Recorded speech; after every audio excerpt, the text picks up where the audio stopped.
रानाची वाटणी नाही दिली ना तर माझ्या इतकं वाईट कोण नाही.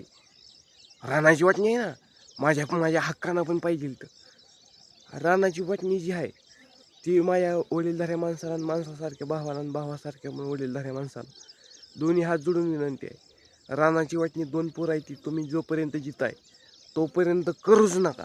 कारण की पुढचं काही सांगता येत नाही, सांभाळती का नाही. अनाथ आश्रमामध्ये टाका लागली लेकरं मायला बापाला. काय चाललंय ती स्वतः कळना काय.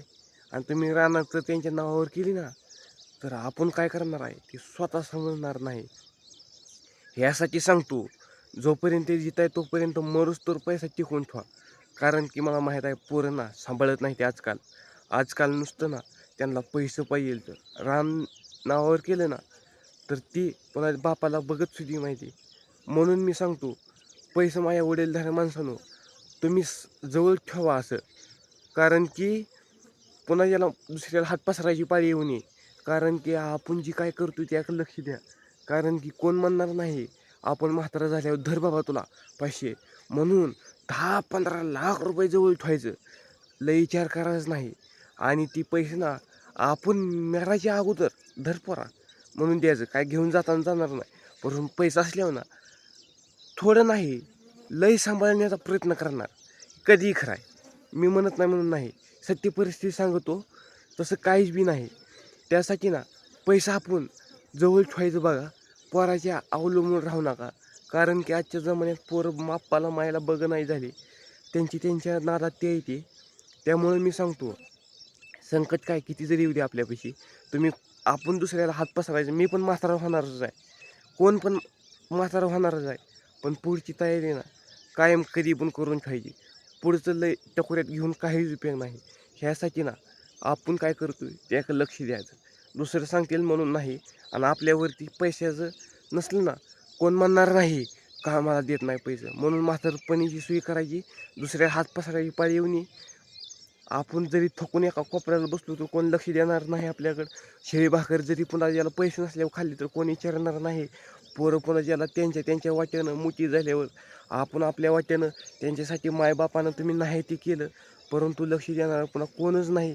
त्यासाठी लय काय बोलत नाही. पुढची तयारी आपण करून ठेवा एवढी तुमच्यापाशी विनंती. दुसरं काही सांगत नाही. कारण की आजचा जमाना असाच आहे हो, असंच आहे. मी पण म्हातारा होणारच आहे. प्रत्येक जणाला विनंती आहे असं करून ठेवायची पुढची तयारी.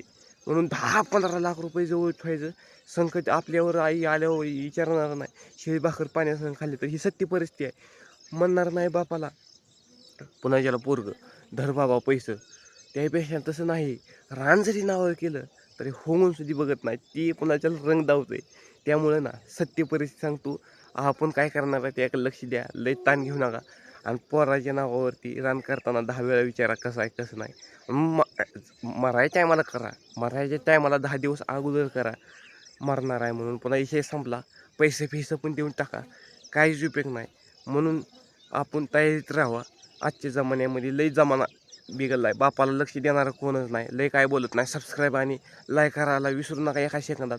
आणि संकटाचा डोंगर कर्जाचा त्यानं केला म्हणून आपलं रान एकूण पुन्हा त्याला ती काय करणार.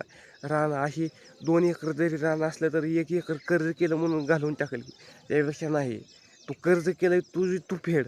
पण मेल्यावर मी तुझ्या नावावर करणारच आहे. आणि तिथून तुझ्या परीनं तू काय करायचं ते कर. माया परीनं मी बघतो. तर तू आणि तुझ्या रस्त्यानं मी माझ्या रस्त्यानं धन्यवाद आहे असं बोलून सांगायचं. आणि पैसा जवळ टिकवून ठेवा 10-15 लाख रुपये पुढच्या पुढं बघायला. धन्यवाद. भेटू पुन्हा. हां.